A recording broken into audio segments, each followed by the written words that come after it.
राम जी के भजन के बिना जीव का कल्याण कभी हो नहीं सकता। बारी मथे घृत होत बरु सिकता ते बरु तेल, बिनु हरि भजन न भवतरीय यह सिद्धांत अपे। कुछ भी कर लो, लेकिन भगवान के भजन के बिना संसार सागर से तर नहीं सकते। इस संसार सागर से तरने के लिए भगवान का आश्रय लेना ही पड़ेगा। जाओगे कहां? दूसरा कोई आश्रय ही नहीं है। श्री गोस्वामी जी महाराज कहते हैं, यत पादप्लवमेकमेव हि भवाम बोधे स्थितिर्षावताम। अरे हम दूसरी नाव ढूंढ लेंगे, दूसरे जहाज पर बैठ करके चले जाएंगे। बोले ये संसार सागर में एक ही जहाज चलती है, दूसरी चलती ही नहीं। अगर वो छूट गई तो फिर वही मिले तो मिले, दूसरी मिलने वाली नहीं है। गोस्वामी जी कहते हैं, यत पादप्लवमेकमेव हि भवाम बोधे स्थितिर्षावताम। भगवान के चरणारविंद के अतिरिक्त दूसरा कोई साधन है ही नहीं, एकमेव संसार सागर से पार जाने के लिए। इसलिए भगवान के चरणों में हमारा चित्त लगे, भगवान के चरणों में हमारा मन लगे। यही समस्त शास्त्रों का महान तात्पर्य। सारे शास्त्र एक ही बात कहना चाहते। सामान्य व्यक्ति को लगता है कि शास्त्र में ये भी लिखा है, ये भी लिखा है, ये भी लिखा है। लिखा तो बहुत कुछ है। अनंत शास्त्रम, ये शास्त्र भी अनंत है। ये ऐसा घनघोर जंगल है कि इस जंगल में मार्ग ढूंढ पाना बड़ा कठिन है। हमारे आचार्य कहते हैं, निगम बनेषु नितांत खेद खिन्नाः। ये निगम वेद शास्त्र क्या है? बोले ये घनघोर जंगल है। उस जंगल में हम ब्रह्म को ढूंढने के लिए जाते हैं। शास्त्र के घनघोर सघन जंगल में ब्रह्म परमात्मा को ढूंढने के लिए चले, लेकिन इतनी कठिन परिस्थिति, कठिन मार्ग, शास्त्र को समझना भी इतना सरल नहीं है। शास्त्र ज्ञानम बहुक्लेशम बुद्धेश्चलन कारणम। बुद्धि विचलित हो जाए, कहां पर कौन सा न्याय लगाना है, कहां पर कौन से तात्पर्य को ग्रहण करना है, उसके पूर्व में क्या है, पर में क्या है, इन सारे विषयों पर विचार करने के बाद तब शास्त्र की पंक्तियों का वास्तविक तात्पर्य समझ में आता है।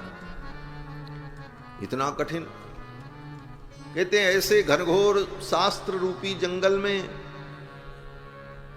कैसे मार्ग मिलेगा? बोले जो बहुत बड़ा बुद्धिमान ज्ञानी होगा उसे तो मार्ग मिल जाएगा, लेकिन साधारण व्यक्ति क्या करे? उसी में भटकता रहे। तो कहते हैं नहीं नहीं भटको मत, हम रास्ता बताते हैं। क्या रास्ता है? बोले निगम बनेषु नितांत खेद खिन्नाः, विचनुतु बल्लवीनाम भवनेषु उपनिषदर्थ उलूखले निबद्धा। आचार्य कहते हैं कि वेद रूपी जंगल में ब्रह्म को ढूंढते ढूंढते, शास्त्र रूपी जंगल में ब्रह्म का चिंतन करते करते थक गए। निगम बनेषु नितांत खेद खिन्नाः, आओ विचनुत बल्लवीनाम भवनेषु, आओ वृंदावन में गोपियों के भवन में देखो, यशोदा रानी के प्रांगण में वेद का तत्व क्रीड़ा कर रहा है। नहीं समझ में आता है तो इतना ही देख लो। आओ अयोध्या में रघुनाथ जी ऐसी दिव्य लीला कर रहे हैं दशरथ के प्रांगण में। अवधेश के बालक चारि सदा तुलसी मन मंदिर में बिहरे। इनके चरित्र का चिंतन करो, इनका विचार करो, यही ब्रह्म तत्व है। बहुत ज्यादा परिश्रम करने की भी आवश्यकता नहीं। विचनतु बल्लवीनाम भवनेषु उपनिषदर्थ उलूखले निबद्धः। उपनिषद का जो अर्थ है वो उलूखल में बंधा हुआ। वेदांत का जो तात्पर्य है वो अयोध्या के प्रांगण में भाग रहा है और कौशल्या उसे पकड़ने जा रही है। चौपाई क्या कहती है? निगम नेति जहि अंत न पावा, ताहि धरे जननी हठि धावा। ये जितनी बात हमने कही, ये सारी बातें एक चौपाई के तात्पर्य में निहित है। निगम नेति कहि अंत न पावा, निगम नेति कहि अंत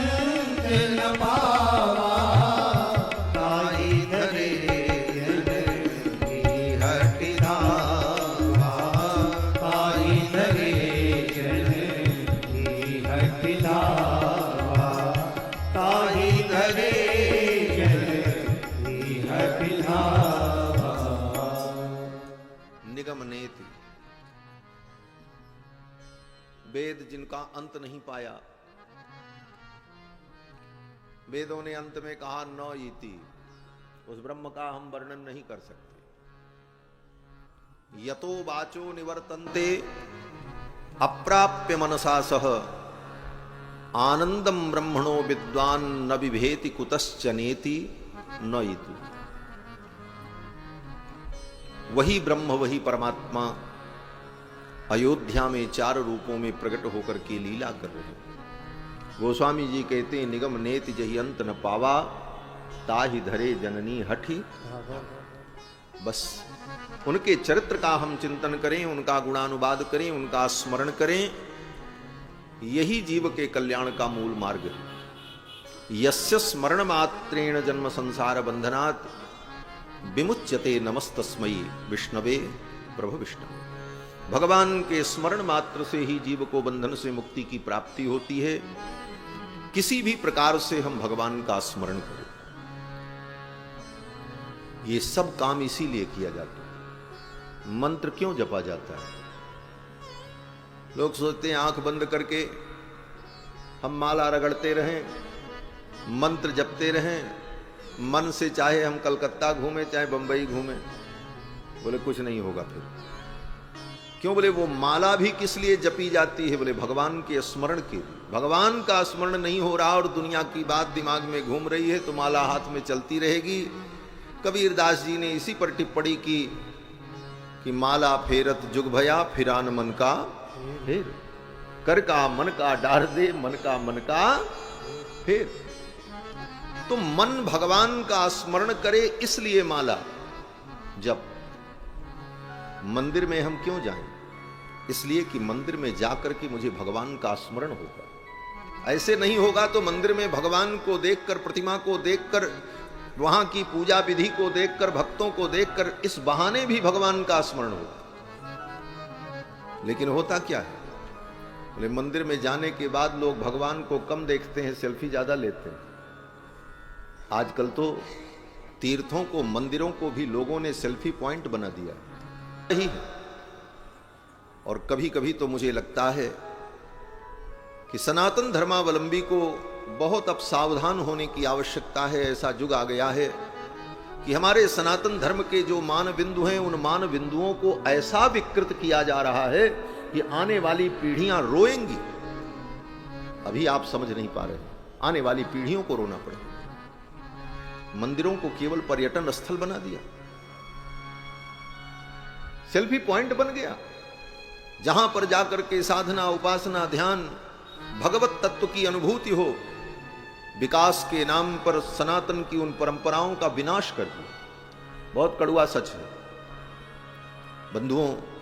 मंदिर में जाकर के हमें पवित्रता की अनुभूति हो, शुचिता की अनुभूति हो, अभेद की अनुभूति हो, भेद की अनुभूति न हो। लेकिन वहां जाने पर भी भक्तों को भेद की अनुभूति होती। वीआईपी लोगों के लिए, वीवीआईपी लोगों के लिए विशेष रास्ते से ला करके दर्शन कराया जाएगा। सामान्य जनता जाएगी तो उसको धक्का दे दिया गया, लाइन से आओ। यह भेद, जहां हम अभेद का अनुभव करने के लिए जा रहे हैं, एकमेवाद्वितीयम, एकमेव परमात्म तत्व है और वो सबके लिए है,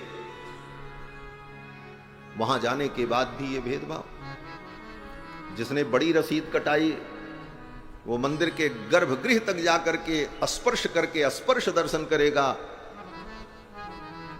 और जो गरीब है वो 100 फीट की दूरी से वहीं से भगवान को देख ले, तब तक पुलिस कहेगी चलो हटो हटो आगे बढ़ो।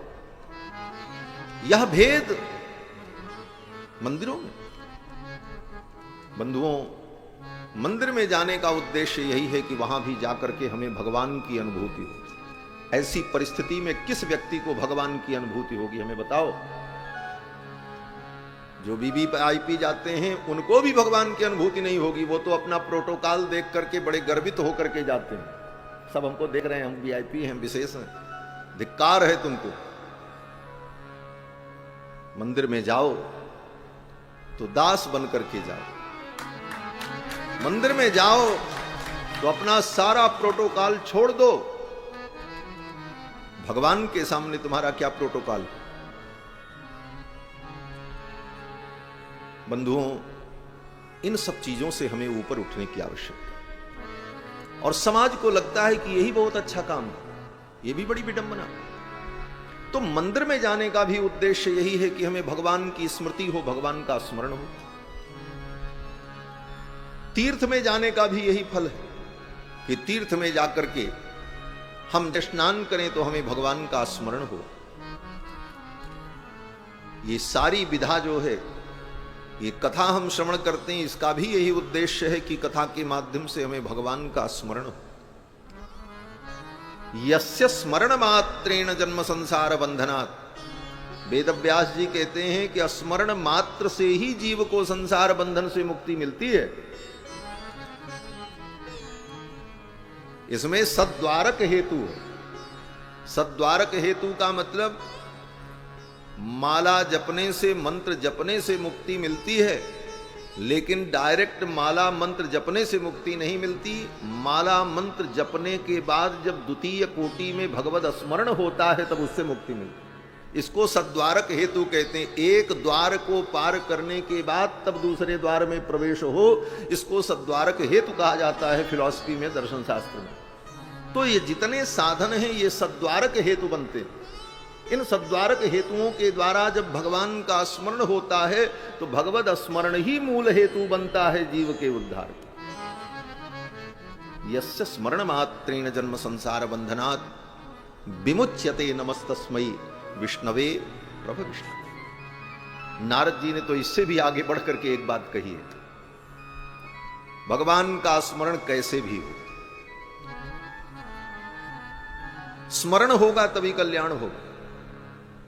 नारद जी ने कहा भक्ति से, प्रेम से तीर्थ में जाकर माला जप करके भगवान का स्मरण हो तब भी कल्याण होगा, और ये सब कुछ न करते हुए भगवान के प्रति तुम्हारे मन में अगर द्वेष है, दुर्बुद्धि है, उस द्वेष दुर्बुद्धि से भी तुम भगवान का स्मरण करते हो तो वह स्मरण तुम्हारा कल्याण कर दे। नारद जी ने यहां तक कहा भागवत में।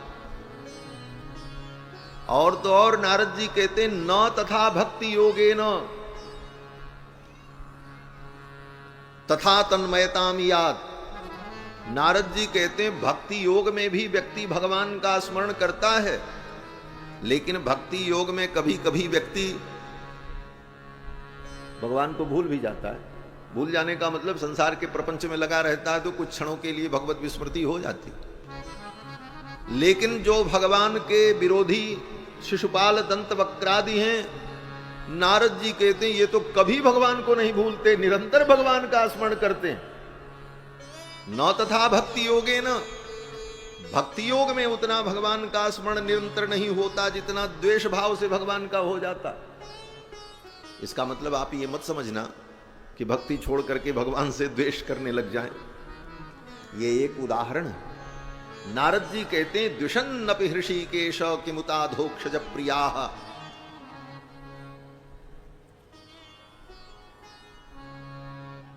जब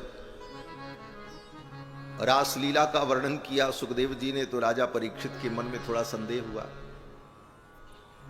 तो सुखदेव जी ने संदेह का निराकरण करते हुए कहा देखो राजन, जब भगवान से द्वेष करने वाला भगवान का स्मरण करता है और उसका कल्याण हो जाता है, द्विषन्नपि हृषिकेश, तो किमुताधोक्षज प्रियाः, ये तो ब्रज की गोपियां हैं जो भगवान से प्रेम करती है। भगवान से द्वेष भी करते हुए अगर कोई स्मरण करे तो उसका भी परम कल्याण हो जाता है। तो मूल रूप से भगवद स्मरण ही जीव के कल्याण का मूल हेतु बनता है। यस्य स्मरण मात्रेण जन्म संसार बंधन। तो ये सारे साधन इसीलिए हैं कि हम बार बार भगवान का स्मरण करते रहें और बार बार भगवान को हम याद करते रहें। और कथा हमें भगवान की स्मृति में डुबो देती है, भगवान के भाव, और भगवान के भाव में हम कथा के माध्यम से डूब जाएं, यही भव सागर से डूबने से बचने का उपाय है। भव सागर में हम न डूबें, इसका उपाय क्या है? बोले भाव के सागर में डूब जाओ। भव सागर में डूबने से बचना चाहते हो तो भाव के सागर में डूब जाओ। ये भगवान की कथा आपको भाव के सागर में डुबो देती है और ये संसार सागर से जीव को पार कर देती है। कल की कथा में आप सभी लोगों ने श्रवण किया, विश्वामित्र महर्षि अयोध्या आए और भगवान श्री राम को कुमार लक्ष्मण के सहित मांगा। अनुज समेत देहु रघुनाथा, निश्चर बधमय होब सनाथा। इनके द्वारा निशाचरों का वध होगा, मैं सनाथ हो जाऊंगा। ये भी कितनी अच्छी बात है। विश्वामित्र जी कहते हैं राम जी हमको मिल जाएंगे, दो काम हो जाएगा। एक तो निशाचर मारे जाएंगे और मैं सनाथ हो जाऊंगा। हम लोगों के लायक बात यह है, विश्वामित्र जी कहते हैं निश्चर वध, ये तो निश्चरों का कल्याण होगा। निश्चरों को राम जी मारेंगे तो उनका तो कल्याण होना ही होना है। जब राम जी के बाण से मरेंगे तो उनको तो परम गति मिलेगी ही, लेकिन मेरा भी कल्याण होगा। मेरा कल्याण क्या होगा? विश्वामित्र जी कहते हैं निश्चर वध मैं होब सनाथ, मैं सनाथ हो जाऊं। क्यों? क्या विश्वामित्र जी अनाथ हैं? कहते हैं देखो विश्वामित्र जी अनाथ ही। अनाथ दो प्रकार के होते हैं। एक अनाथ तो वो होता है जिसका इस संसार में कोई नाथ वो होता है जो अपने अहंकार के कारण किसी को अपना नाथ मानने को तैयार नहीं। एक अनाथ वो भी बड़े बड़े सब साधन संपन्न लोग अपने उन साधनों के अभिमान में किसी को अपना नाथ मानने को तैयार नहीं।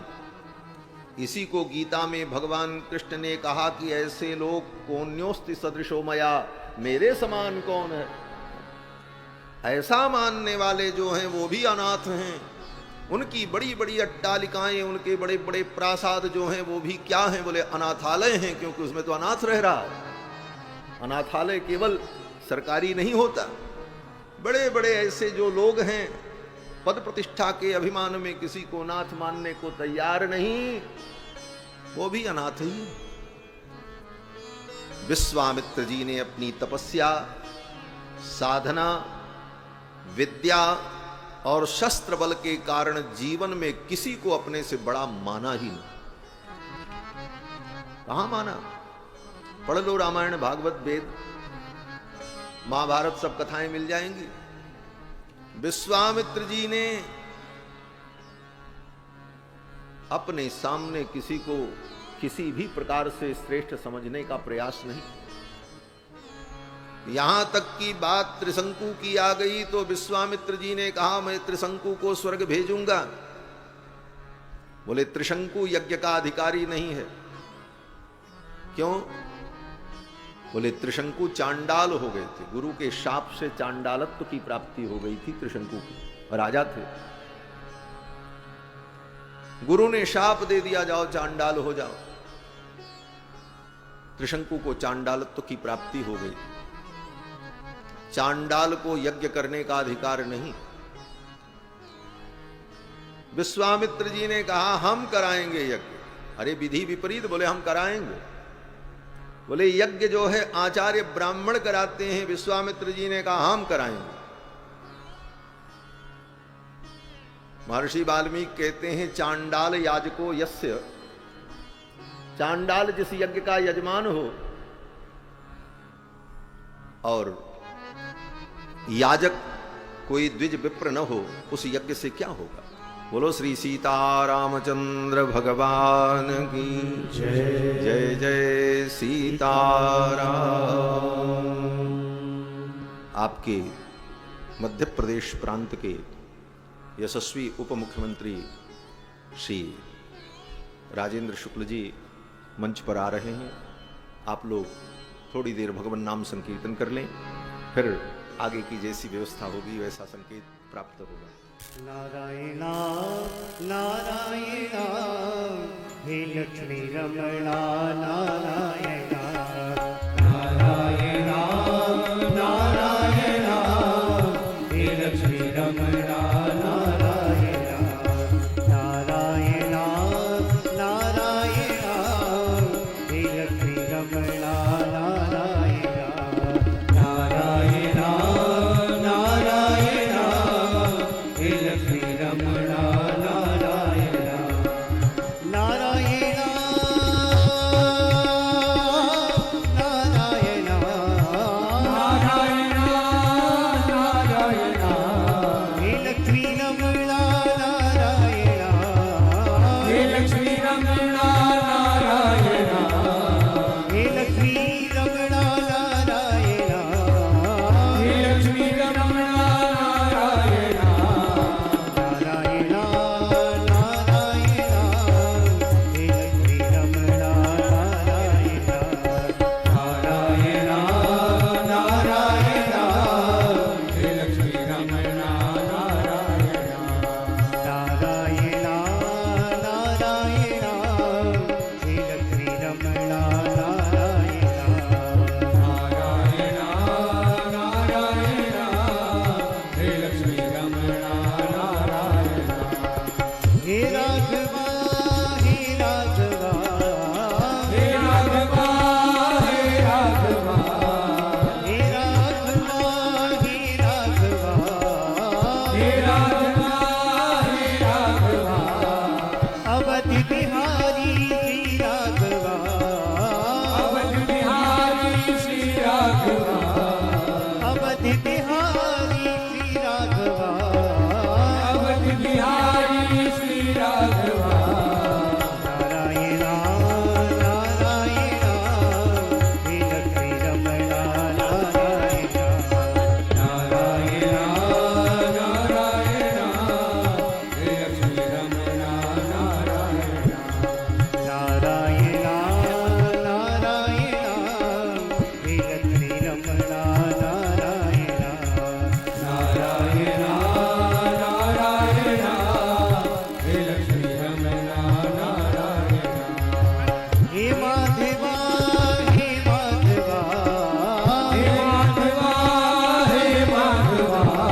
बिहारी श्री राघवा, अवध बिहारी श्री राघवा, अवध बिहारी श्री राघवा, अवध बिहारी श्री राघवा, अवध बिहारी श्री राघवा, अवध बिहारी श्री राघवा। श्री सीतारामचंद्र भगवान की जय। आज के इस चतुर्थ दिवस के सत्र में मध्य प्रदेश के यशस्वी उप मुख्यमंत्री माननीय श्री राजेंद्र शुक्ला जी पधारे। आपका स्वागत, अभिनंदन। उनके साथ में श्री जनार्दन मिश्रा जी सांसद रीवा एवं श्री वीरेंद्र गुप्ता जी जिला अध्यक्ष एवं ये क्या लिखे हैं नीचे, राजेंद्र मिश्रा जी एवं हमारे शिष्य राजेश पांडे जी, अन्यान्य सभी विशिष्ट अतिथिगण भगवान की कथा में पधारे। आप सभी लोगों का अभिनंदन, स्वागत। और हम चाहेंगे कि ऐसे अवसर पर माननीय उप मुख्यमंत्री श्री राजेंद्र शुक्ला जी का भी कुछ उद्बोधन हो जाएगा। पहले थोड़ी देर कथा के प्रवाह में हम लोग चलें, फिर आप लोगों का भी उद्बोधन इस धर्म मंच से आप सभी लोगों को प्राप्त होगा। बोलो श्री सीतारामचंद्र भगवान की जय। मैं निवेदन कर रहा था कि विश्वामित्र जी आए और विश्वामित्र जी ने यही कहा कि अनुज समेत देहु रघुनाथा, निश्चर बधमय होग सनाथा। अनुजी समेत देहु रघुनाथा, अनुजे समेत देहु रघुनाथा, निश्चर बधमय होग सनाथा, निश्चर बधमय होग सनाथा, अनुजे समेत देहु रघुनाथा, अनुजे समेत देहु रघुनाथा, देहु रघुनाथा, देहु रघुनाथा। विश्वामित्र जी ने कहा इनके द्वारा असुरों का संहार होगा और मैं सनाथ हो जाऊंगा। विश्वामित्र जी ने ऐसा क्यों कहा? मैं निवेदन कर रहा था कि अनाथ दो प्रकार के होते हैं।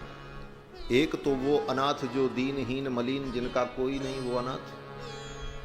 और एक अनाथ वह भी होता है जिसके पास सब कुछ है, लेकिन अपने अभिमान के कारण किसी को अपना नाथ मानने को तैयार नहीं। कौन्योस्ति सदृशो मया, मेरे समान कौन है? ऐसी सोच के कारण जो व्यक्ति किसी के सामने नतमस्तक होने को तैयार नहीं, वह भी अनाथ है, क्योंकि उसने किसी को अपना नाथ माना ही नहीं। विश्वामित्र जी ऐसे ही थे, किसी को कभी नाथ माना नहीं। विश्वामित्र जी ने कहा, इंद्र त्रिशंकु के लिए जब यज्ञ करने चले तो ऋषियों ने कहा देवराज इंद्र आहुति नहीं ग्रहण करेंगे, क्योंकि विधि के विपरीत चांडाल जजमान हो और क्षत्रिय आचार्य हो, उसके द्वारा किए गए यज्ञ में कोई देवता आहुति ग्रहण करने वाले नहीं है। इंद्र आहुति ग्रहण ही नहीं करेंगे तो यज्ञ होगा कैसे? तो विश्वामित्र जी ने कहा अगर ऐसी बात है तो मैं दूसरा इंद्र बनाऊंगा। ये स्थिति थी विश्वामित्र जी ने कहा कि अन्यमिंद्रम करिष्यामि, मैं दूसरा इंद्र बनाऊंगा। बोले दूसरा इंद्र बनाएंगे तो और देवता, बोले और देवताओं की उत्पत्ति करूंगा, अपनी तपस्या से मैं सब कुछ करूंगा, दूसरी सृष्टि ही बना दूंगा। किसी को नाथ नहीं माना। और इसी कारण से विश्वामित्र जी सब कुछ करते हुए भी, इतने समर्थ होते हुए भी विश्वामित्र जी को यज्ञ में सफलता नहीं मिल रही, सिद्धि की प्राप्ति नहीं हो रही थी। अंत में यह बात विश्वामित्र जी को समझ में आई, किसी को तो मैं अपना नाथ बनाऊं, किसी को अपना नाथ बना लूं। किसको बनाऊं? बोले भगवान जो विश्वनाथ हैं, जगन्नाथ हैं,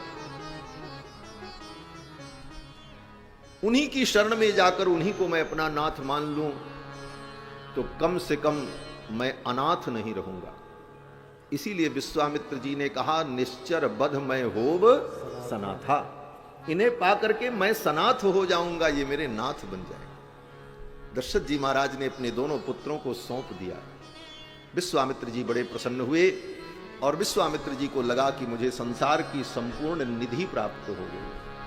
श्याम गौरी सुंदर दो भाई, श्याम गौरी सुंदर दो भाई, विश्वामित्र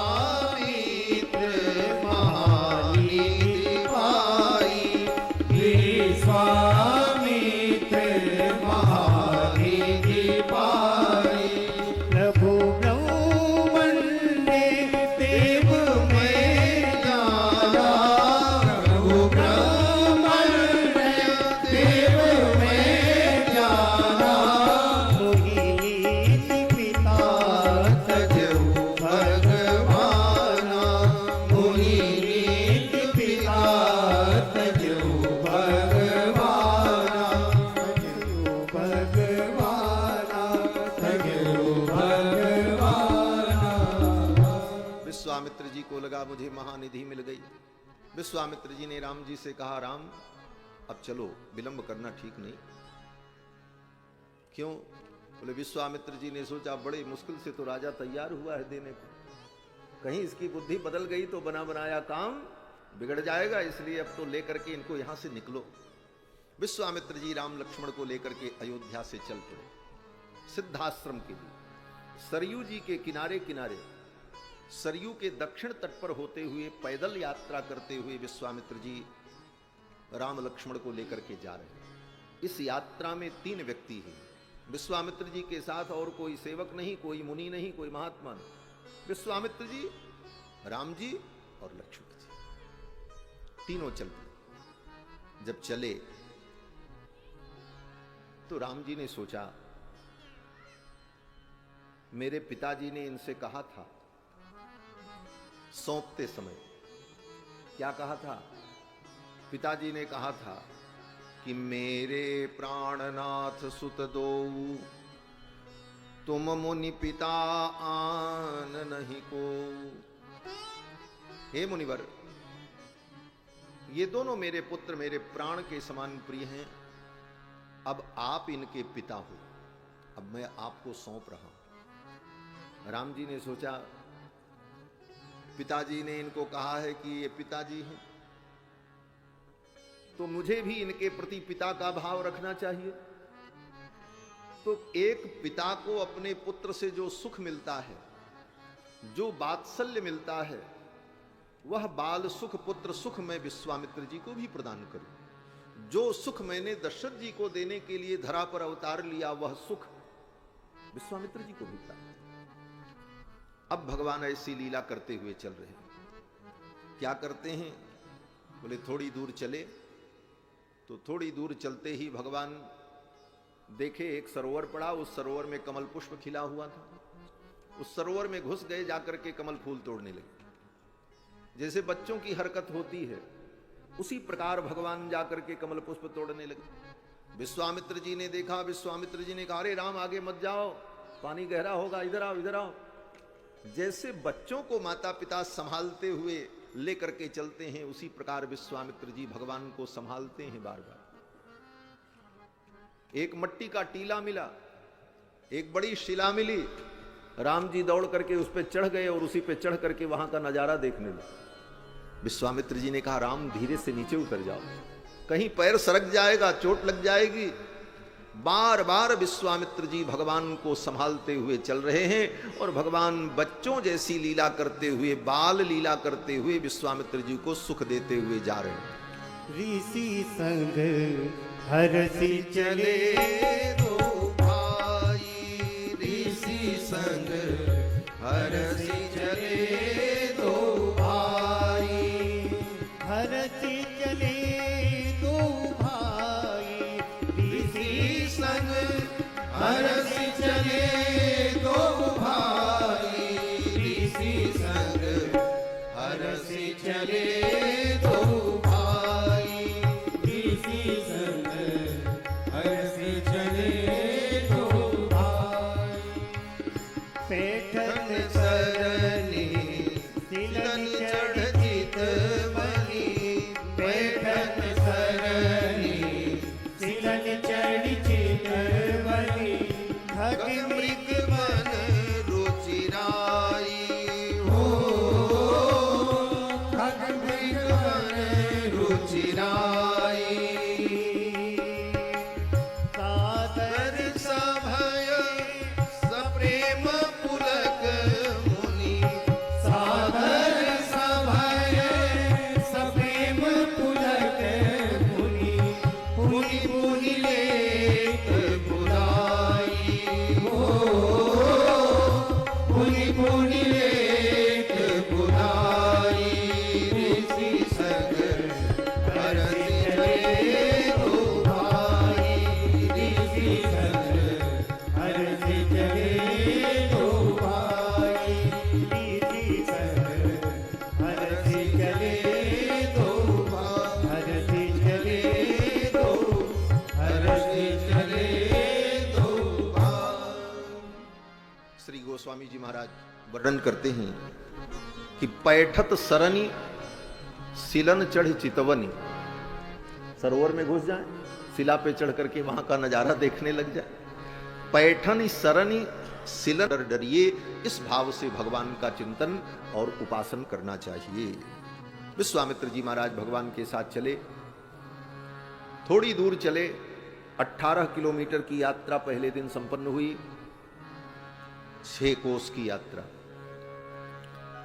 विश्वामित्र जी ने सोचा भगवान हमें मिल तो गए,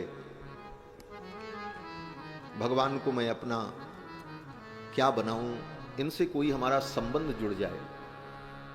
भगवान से संबंध जुड़ जाने पर ही भक्ति और प्रीति दृढ़ होती है। ब्रह्म संबंध करणात् सर्वेषाम देव जीवयोः सर्वदोष निवृत्तिर्हि। प्रभुपाद श्री वल्लभाचार्य जी महाराज कहते हैं, जो वल्लभ संप्रदाय के महान आचार्य हुए, शुद्धाद्वैतवाद के संस्थापक आचार्य वल्लभाचार्य जी महाराज, आचार्य चरण कहते हैं कि ब्रह्म संबंधात, ब्रह्म परमात्मा से हमारा जब संबंध हो जाता है तो सर्वेषाम जी सर्वजीवयोः सर्वदोष निवृत्ति ही, समस्त प्रकार के दोष जो जीव के जीवन में है वो सब निवृत्त हो जाते हैं। भगवान से कोई संबंध बने। विश्वामित्र जी ने सोचा मैं क्या संबंध बनाऊं इनसे, इनको बेटा बना लूं, ये तो पहले से दशरथ जी के बेटा बने हुए, इनको गुरु बना लूं। विश्वामित्र जी ने सोचा ये गुरु बनने लायक भी नहीं, मैं हजारों वर्ष का वृद्ध महर्षि और ये इतने बड़े बालक, हम इनको गुरु जी कहेंगे तो कैसा लगेगा। विश्वामित्र जी ने सोचा मैं इनको अपना बाप बना लूं, बोले ये भी नहीं बन सकते, तो न ये बाप बना सकता हूं मैं इनको, न इनको अपना गुरु बना सकता हूं, न इनको मैं अपना पुत्र बना सकता हूं। मित्र भी कहां, हमारी अवस्था कहां, ये बालक। तो विश्वामित्र जी ने सोचा एक संबंध बहुत बढ़िया है, बोले क्या, बोले मैं इनको अपना चेला बना लूं, मैं इनका गुरु बन जाऊं। विश्वामित्र जी ने सोचा मैं इनको अपना चेला बना लूं, ये हमारे शिष्य हो जाएंगे। किसी सत्पुरुष महापुरुष से भगवत स्वरूप, किसी पुरुष से गुरु शिष्य का भी संबंध हो जाए तो जीव का कल्याण हो जाता, गुरु का भी कल्याण हो जाता। एक बड़ा सुंदर दृष्टांत हमारे आचार्य रामानुज स्वामी जो हुए, जिनकी परंपरा है रामानुज संप्रदाय की ये पवित्र परंपरा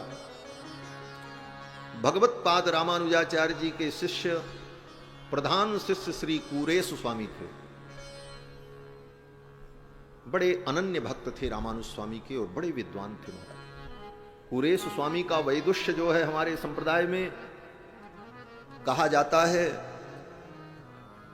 कि वत्स चिन्ह मिश्रेभ्यो नम उक्ति मधीमही। उनकी जो उक्तियां हैं वो क्या हैं? बोले वेद रूपी वनिता के गले का मंगल सूत्र। अगर कुरेश स्वामी जी की पंक्तियां और वाणियां न हो तो वेद रूपी वनिता भी मंगल सूत्र से विहीन होगी। ऐसे विद्वान थे महाराज कुरेश स्वामी। रामानुज स्वामी के चरणों में उनकी अगाध निष्ठा अपने आचार्य चरण। और इतने विद्वान होने के बाद भी क्या करते थे? बोले स्वामी जी के लिए भोजन बनाते थे, रसोई की सेवा करते। आज चेला विद्वान हो जाए तो कहेगा अब हम भी जगत गुरु बन के कहीं बैठेंगे, हम रसोई बनाएंगे। जीवन भर गुरु जी की सेवा में लगे रहते थे। भगवान उनकी सेवा से प्रसन्न हो गए। एक दिन रंगनाथ भगवान का दर्शन करने गए तो रंगनाथ भगवान ने प्रत्यक्ष वार्ता की कुरेश स्वामी से और कहा, कुरेश तुम्हारी भक्ति से, आचार्य निष्ठा से मैं प्रसन्न हूं, मांगो क्या चाहिए। कुरेश स्वामी ने कहा कि हे प्रभु, मुझे परम पद प्रदान कर दीजिए, मुझे संसार बंधन से मुक्त कर दीजिए, यही मुझे चाहिए और नहीं चाहिए। भगवान इतने प्रसन्न हुए। भगवान ने कहा, जाओ, तुमको तो मैं परम पद दूंगा ही दूंगा, लेकिन तुम्हारे जितने संबंधी हैं उनको भी मैं परम पद दे दूंगा। ये अपने तरफ से कहा भगवान ने। कुरेश स्वामी आए, आकर के गुरु जी को, रामानुज स्वामी को साष्टांग किया। रामानुज स्वामी ने पूछा, कुरेश, भगवान ने क्या कहा? तो कुरेश स्वामी जी ने कहा, भगवान ने यही कहा कि मैं परम पद दूंगा और उसके साथ ये भी कहा कि तुम्हारे जितने संबंधी होंगे उन सबको मैं परम पद दूंगा। रामानुज स्वामी इतने प्रसन्न हुए, अपने गले का पीतांबर उतार करके उसको ऐसे लपेट करके गेंद के समान बनाया और उछाल उछाल करके उस गेंद को खेलने लगे। ऐसी प्रसन्नता देखकर कुरेश स्वामी जी ने पूछा, आचार्य चरण, आप बच्चों जैसे खेल रहे हैं कपड़े की गेंद बना करके? रामानुज स्वामी ने कहा, आज मैं निश्चिंत हो गया कुरेश। भगवान ने कह दिया कि तुम्हारे सभी संबंधियों को मैं वैकुंठ प्रदान करूंगा, तो मेरा भी संबंध है, मैं तुम्हारा गुरु हूं, तुम मेरे शिष्य हो, इस संबंध से मुझे वैकुंठ की प्राप्ति है। तो शिष्य संबंध से भी गुरु का कल्याण हो जाता है। रामानुज स्वामी बड़े प्रसन्न हो, बोले, कुरेश, आज मैं निश्चिंत हूं, अब मुझे परलोक की चिंता नहीं है, क्योंकि तुम्हारे जैसे शिष्य को मैंने प्राप्त कर लिया। तुम्हारे संबंध से हमारे यहां आचार्य लोग कहते हैं, बड़ी सुंदर पंक्ति है लेकिन वो अभी मुझे विस्मृत हो रही है। उस पंक्ति का भाव यह है कि रामानुज स्वामी से पहले जितने आचार्य हुए वो रामानुज स्वामी के सिर के संबंध से अपनी मुक्ति को मानते। रामानुज स्वामी के बाद जितने आचार्य हुए रामानुज स्वामी के चरणों के संबंध से मुक्ति मानते। जिन आचार्य की इतनी बड़ी महिमा की, जिनके पूर्वाचार्य उनके सिर संबंध के कारण मुक्ति मानते हैं, और परवर्ती आचार्य जिनके चरणारविंद के संबंध से मुक्ति मानते हैं, वो रामानुजाचार्य अपनी मुक्ति कुरेश के संबंध से मानते हैं। ये मेरा शिष्य है, इसके संबंध से मेरा कल्याण। तो भगवान से कैसे भी संबंध हो, जीव का कल्याण हो जाए। विश्वामित्र जी ने सोचा, मैं इनको अपना चेला ही बना लूं, मैं इनका गुरु बन जाऊं। और आप लोग तो जानते ही हैं, ये साधु महात्मा लोग चेला बनाने में बहुत आगे रहते हैं। कोई बढ़िया जजमान मिले, तुरंत चेला बनाओ, कभी काम आएगा, तुरंत कान फूंक दो। हाँ, विश्वामित्र जी ने भी तुरंत कहा राम से, राम विलंब मत करो। रामेति मधुराम वाणीम विश्वामित्रोभ्यभाषत, अत्यंत मधुर वाणी राम वत्स सलिलम कालस्य पर्ययः। मैं तुमको शिष्य गुरु के पास जाए कि गुरु जी हमको मंत्र दे दो, वो सौभाग्यशाली है। और गुरु स्वयं कहें आओ मैं तुमको मंत्र देना चाहता हूं, बोले वो शिष्य तो महासौभाग्यशाली है। गुरु ने स्वयं जिसका वर्ण किया। राम जी ने कहा, वो विश्वामित्र जी ने कहा कि गृहाण वत्स सलिलम मा भूतकालस्य पर्ययः, विलंब मत करो राम, जल्दी से जाओ, आचमन करके सरयू जल में आओ और मैं तुम्हें मंत्र दे दूं। क्या जल्दी मची है, राम जी तो साथ में ही, आश्रम में पहुंच जाने पर भी यह काम हो सकता था, मंत्रोपदेश वहां जाकर के भी हो सकता था, लेकिन विश्वामित्र जी ने वहीं रास्ते में पहले दिन ही सायंकाल होते ही सरयू के तट पर कहा यहीं दीक्षा होगी। इतनी जल्दी क्यों? बोले इसमें भी रहस्य। विश्वामित्र जी ने सोचा जितना जल्दी भगवान से संबंध हो जाए इसमें विलंब नहीं करना। क्यों? बोले हम सोचते हैं कि चलो रिटायर हो जाएंगे, बेटा बेटी का ब्याह कर लेंगे, सारे काम से निवृत्त हो जाएंगे, फिर मंत्र सुन लेंगे, फिर भगवान का भजन करेंगे। ऐसा मत सोचो। हम सोचते काम दुनिया के कर लें, धन धाम अर्जित कर नाम कर लें, फिर एक दिन बन के साधु रहेंगे, उस एक दिन के भरोसे न रहना। वो जीवन में दिन आएगा कि नहीं आएगा इसका कोई ठिकाना नहीं है। इसलिए अच्छे काम में विलंब नहीं करना चाहिए। भगवान से जितना जल्दी संबंध हमारा जुड़ जाए। इसलिए विश्वामित्र जी ने सोचा विलंब करना ठीक नहीं, अभी मैं इनको अपना शिष्य बना लूं, मैं इनका गुरु बन जाऊं, हमारा इनका संबंध बन जाए। यही काम रामानुज स्वामी ने किया। रामानुज स्वामी के जो गुरु थे श्री महापूर्ण स्वामी उनका नाम था। महापूर्ण स्वामी से रामानुज स्वामी ने कहा आप हमें दीक्षा दे दीजिए। ऐसे अनित्य जीवन में कल का भरोसा करना, खबर नहीं पल की और बात करें कल की, एक पल की खबर नहीं। कल क्या होगा, हम कांची पहुंच पाएंगे कि नहीं पहुंच पाएंगे, अगर कहीं रास्ते में ही शरीर छूट गया तो भगवत संबंध के बिना ही ये जीवन समाप्त हो जाएगा। ऐसी स्थिति में ये मानव जीवन व्यर्थ चला जाएगा। इसलिए जितना जल्दी हो सके भगवान से संबंध जोड़ लेना। रात्रि में नींद नहीं आई आचार्य चरण को, उठ करके गुरु जी के चरण को पकड़ लिया। गुरु जी ने कहा रामानुज ये रात्रि में तुमको नींद नहीं आई, सो जा करके। रामानुज स्वामी ने कहा गुरुदेव जीवन अनित्य है, आप कांची में चल करके मेरी शरणागति कराएंगे, कांची तक पहुंचने में विलंब होगा और कहीं बीच में जीवन समाप्त हो गया तो मैं तो भगवान का शरणागत भी नहीं हो पाऊंगा। इसलिए मेरा निवेदन है कि अभी और इसी समय और यही मेरी शरणागति आप कराएं। क्योंकि हमारे यहां तो शरणागति में देश काल पात्र इसका कोई नियम नहीं है। किसी भी देश में, किसी भी काल में, किसी भी व्यक्ति की शरणागति हो सकती है। देश काल अधिकारी नियमों नास्ति, देश काल अधिकारी का कोई नियम नहीं। आचार्य चरण ने कहा यही हमारी शरणागति करा दीजिए। और उनके अकाट्य तर्कों को सुनकर के महापूर्ण स्वामी ने कहा तुम ठीक कहते हो, यही तुम्हारी शरणागति। और वहीं कोदंड पाणी भगवान की सन्निधि में रामानुज स्वामी ने भगवान की शरणागति की, पंच संस्कार संपन्न हुए। तो कहने का तात्पर्य कि भगवान से हमारा संबंध जितना जल्दी जुड़ जाए। विश्वामित्र जी ने बुला करके राम जी को मंत्र दिया, बलाम अति बलाम तथा बला अति बला नाम की विद्या प्रदान की। और ये सब करते करते अंधेरा हो गया। सूर्यास्त जब होने लगा तो विश्वामित्र जी ने कहा राम अब आज रात्रि हम लोग यहीं विश्राम करेंगे। ऊसुस्ताम रजनीम तत्र सरज्वाम ससुखम त्रयः। सरयू के तट पर तीनों ने विश्राम किया, लेकिन राम जी को नींद नहीं आ रही। क्यों नींद नहीं आ रही?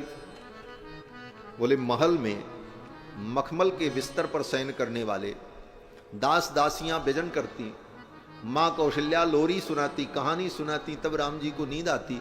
राजाधिराज हूं हूं करते करते तब सो जाते। और यहां जंगल में सरयू के तट पर तृण की सैया पर तृण शयनेन उचिते सहोषिताभ्याम नींद नहीं आ रही थी राम जी। तब विश्वामित्र जी ने सोचा मुझे मां कौशल्या की भूमिका का निर्वाह करना चाहिए। और विश्वामित्र जी ने राम जी को बड़ी सुंदर सुंदर कहानी सुनाई। राम जी के सिर को अपने गोद में रख लिया, एक तरफ से लक्ष्मण के सिर को अपने गोद में रख लिया और दोनों बालकों के सिर पर हाथ फेरते हुए राम जी ओ विश्वामित्र जी अच्छी अच्छी कहानी सुनाने लगे। और कहानियां जब सुनाने लगे तो कुशिक सुत वचोनुलालिताभ्याम, विश्वामित्र जी के वचनों से लालित होकर सुखमिवसा विभवौ विभावरीच, सुखपूर्वक राम लक्ष्मण ने शयन किया। रात्रि बीती, सवेरा हुआ, विश्वामित्र जी की नींद खुल गई, लेकिन राम जी अभी भी खर्राटे ले रहे। राम जी अभी भी खर्राटे ले रहे। अरे राम जी मर्यादा पुरुषोत्तम हैं और इतनी देर तक सोते हैं। बोले राम जी ब्रह्म मुहूर्त में उठने वाले हैं। प्रात काल उठ के रघुनाथा, मातु पिता गुरु नामहि माता। प्रातः काल उठ करके रघुनाथ जी गुरु और आचार्यों की नींद नहीं खुली। विश्वामित्र जी ने सोचा अब उठेंगे, अब इनकी नींद खुलेगी, लेकिन राम जी के तो खर्राटे और बढ़ गए महाराज। हाँ। क्यों? कहते हैं इसमें भी कारण है। श्री गोविंद राज स्वामी जी जो वाल्मीकि रामायण के व्याख्याकार हैं, उनके भाव हैं कि जब विश्वामित्र जी राम जी को लेने के लिए आए थे तो दशरथ जी ने पहले मना कर दिया, और मना करते समय उन्होंने एक कारण बताया था। क्या कारण बताया? बोले रामो राजीव लोचन, मेरे राम राजीव लोचन है, कमल नयन है। कमल नयन कहने का मतलब, बोले जैसे कमल सूर्योदय होने पर खिलता है और सूर्यास्त होने पर बंद हो जाता है। सूर्योदय होने पर कमल खिलता है, सूर्यास्त होने पर कमल बंद हो जाता है। फिर दूसरे दिन सूर्योदय होता है तो वो कमल खिलता है। एक ही कमल कई दिनों तक सूर्योदय से खिलता है और सूर्यास्त पर बंद होता है। प्रताप विजय ग्रंथ में एक बड़ी सुंदर पंक्ति है इससे जुड़ी हुई। एक कोई भंवरा था, वो कमल के पुष्प पर बैठ करके पराग का पान कर रहा था। सोच रहा था थोड़ा और पी लें, थोड़ा और पराग पी लें। तब तक धीरे धीरे सूर्यास्त हुआ और लालच में वो बैठा रहा उस कमल पे, तब तक कमल बंद हो गया।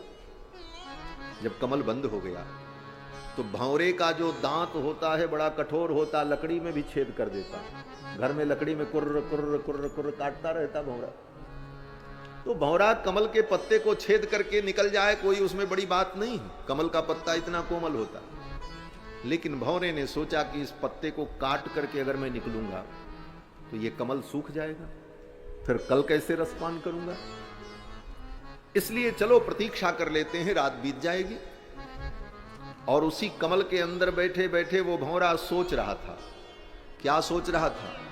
बोले रात्रिर्गमिष्यति भविष्यति सुप्रभातम, रात बीतेगी सवेरा होगा, सूर्य का प्रकाश पड़ेगा। रात्रिष्यति भविष्यति सुप्रभातम भास्वानुदेश्यति हसिष्यति पंकजश्री, भास्कर भुवन भास्कर सूर्य भगवान प्रकट होंगे, ये कमल खिलेगा, मैं निकल जाऊंगा, उड़ जाऊंगा। यही सब वो सोचता रहा। लेकिन रात बीतते बीतते भोर होने के पहले ही, सूर्योदय होने के पहले ही हाथियों का एक समूह उस सरोवर में आ गया। और हाथी ने क्या किया? बोले अपनी सूंड से उस कमल को ऐसे उखाड़ा और उखाड़ करके खा गया। हा हंत हंत नलनीम गज उज्जहार, उस गजराज ने कमल पुष्प को उखाड़ करके भंवरे के सहित ही निकल लिया और उसके पेट में जाकर के वो भंवरा भी विनष्ट हो गया। यही हमारे आपके जीवन की स्थिति है। संसार का वो सुख ही कमल है, पी लें थोड़ा और पी लें, छोड़ भी नहीं पाते उसे, तोड़ भी नहीं पाते। क्यों? बोले तोड़ देंगे छोड़ देंगे तो फिर हमको कहां मिलेगा। इस लालसा में बैठे बैठे अब सवेरे ज्ञान होगा, भक्ति आएगी, कल्याण होगा, अभी तो थोड़ा रस और पी लें। और यही सोचते सोचते रात भर वो मनोरथ, तब तक अचानक हाथी रूपी काल आता है और उसे अपने कवल का ग्रास बना लेता। यही मानव जीवन की सच्चाई है। कमल पुष्प, ये तो प्रसंग बात आ गई इसलिए हमने सुना दिया। बात राम जी के नेत्रों की हो रही थी। भगवान के नेत्र कमल के समान है। और एक बात और बताएं, कमल के समान नेत्र, ये उपमा केवल भगवान के लिए दी जाती है। किसी दूसरे देवता का नेत्र कितना भी सुंदर क्यों न हो, लेकिन उसको कमल नयन नहीं कहा जा सकता, उसको राजीव लोचन नहीं कहा जा सकता, उसको पुंडरी